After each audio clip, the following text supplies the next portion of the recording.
Top welterweight Shawn Porter says he can see himself fighting Errol Spence in the near future. Stay tuned.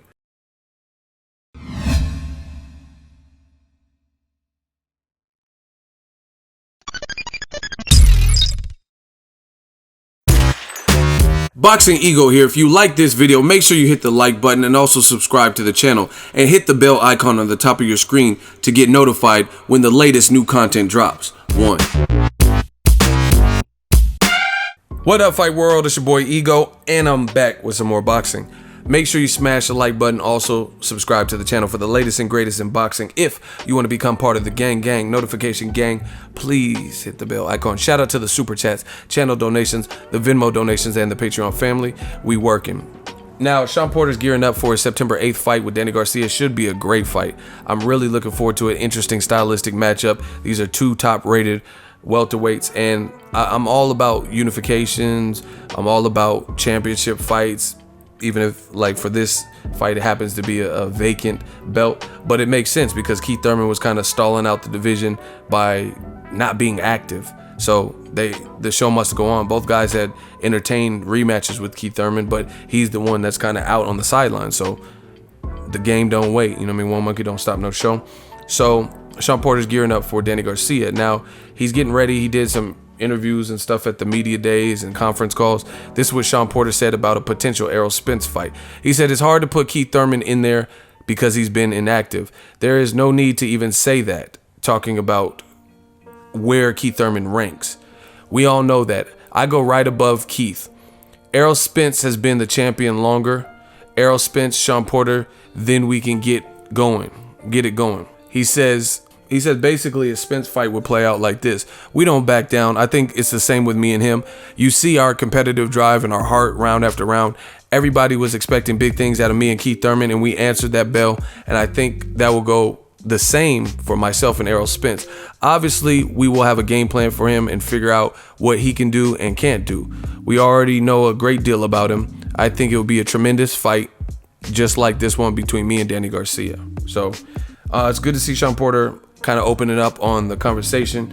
Obviously, if he beats Danny Garcia, this would catapult him into the limelight. I mean, he'd be a champion again at welterweight. So, and it'll be his first time being the official WBC champion, not like interim or silver belts or whatnot.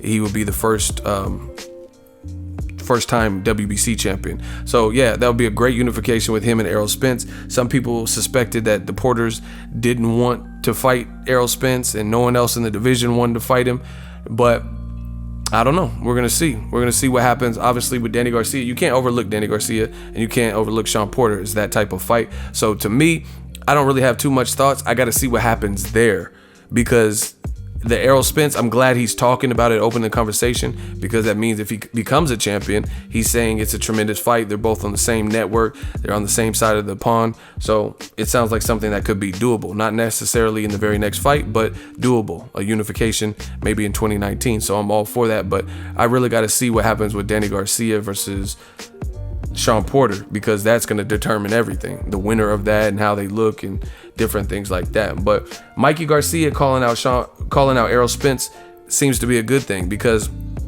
it's kind of like you got a guy from 2 divisions lighter and he's saying he'll fight Errol Spence.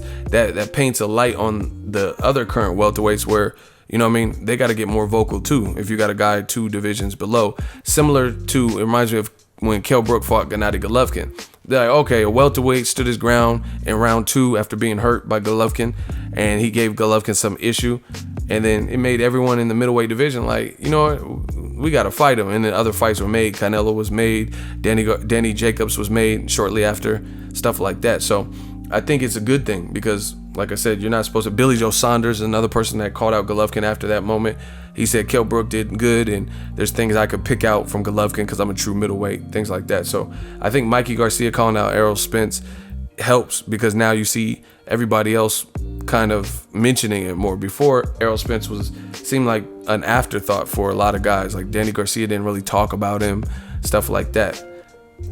Keith Thurman did talk about him, but he was kind of dismissive, like, oh, not gonna happen, baby. I'm injured. I'm not fighting him. 2018, you're not gonna see it. So I'm interested. The welterweight division is still an elite division. There's just too many great fighters. Terrence Crawford now up there as a champion. It's cracking. 2019. Let me know what you guys think. Shawn Porter versus Errol Spence. Certainly if he gets past Danny Garcia, then I would love to see the Errol Spence fight next year. Let me know what you guys think. Drop your thoughts in the comment section. Make sure you smash the like button as always. Hate, comment, and subscribe. Till next video, it's Ego signing off. So if you enjoyed this video and want more content like this on the channel, you can show your appreciation by going to the PayPal donate button or the YouTube support button. And you can donate any amount that you feel is equivalent to the value of this video. Much more to come. Thank you guys for your support. Boxing Ego, the future of boxing.